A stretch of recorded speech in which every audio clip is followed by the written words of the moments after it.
Nevertheless, there were positive factors at play too, at least till the final months. First of these is propaganda. Not just the threat of annihilation by the enemy, which largely came to replace the earlier emphasis on victory by 1943, but also the promise of a last-minute rescue by a new generation of miracle or wonder weapons. German science led the world in a number of areas by the beginning of the 20th century. During the Second World War, scientists developed a number of research projects which Goebbels presented the German public as capable of bringing out a reversal of Germany's declining military fortunes.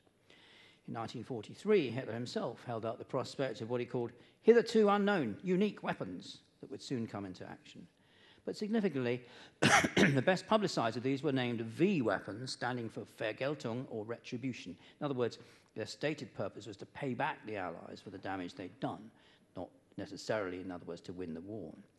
The V1, shown here, was a pilotless flying bomb powered by an intermittent pulse jet set to run out of fuel as it reached London.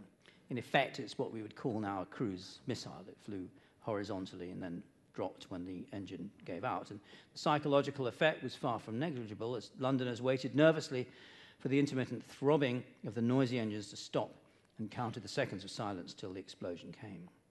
More than 22,000 were fired from mid-June 1944 until the explosion came. Until the end of the war. But these were rather slow-moving, relatively speaking, and it wasn't too difficult to shoot them down from anti-aircraft guns. And many of them, more seriously for the program, ran out of fuel too soon, fell into the sea. About half of them failed to reach their target. When the Allies overran the coastal launch ramps, the V1s were fired at Belgium instead. Much more dangerous, at least in principle, was the V2. This is a liquid fuel ballistic rocket developed by the young scientist Wernher von Braun.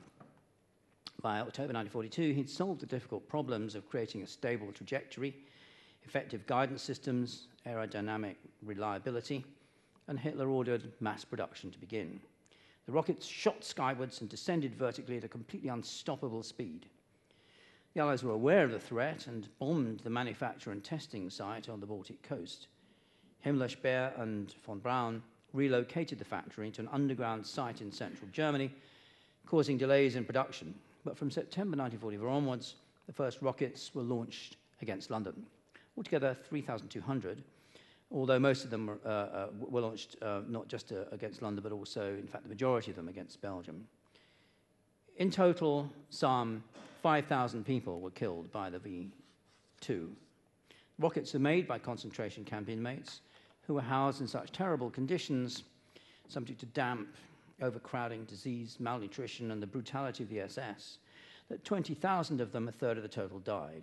Thus, more people died producing the weapon than died from being hit by it.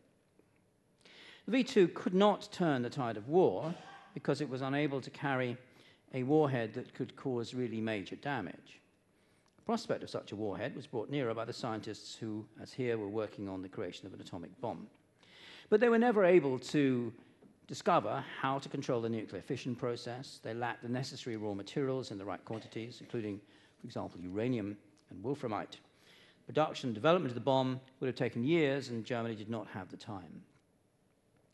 Far easier to manufacture were nerve gases, including sarin, invented by German scientists in 1938. But they were so lethal, caused so many deaths and injuries amongst those who manufactured them, that it was clear to everyone that developing and deploying them on the battlefield or dropping them from aircraft posed far too great a risk.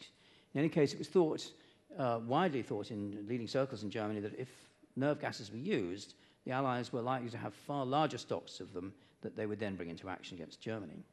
Millions of gas masks were produced in Germany in the later stages of the war to provide protection against this threat.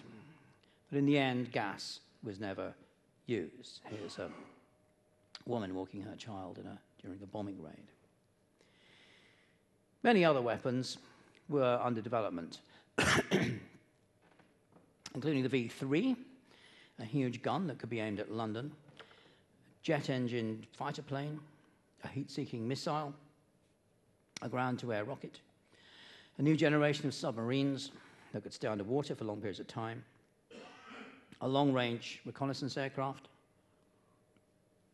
a solid fuel rocket, and a lot more. And that was exactly the problem.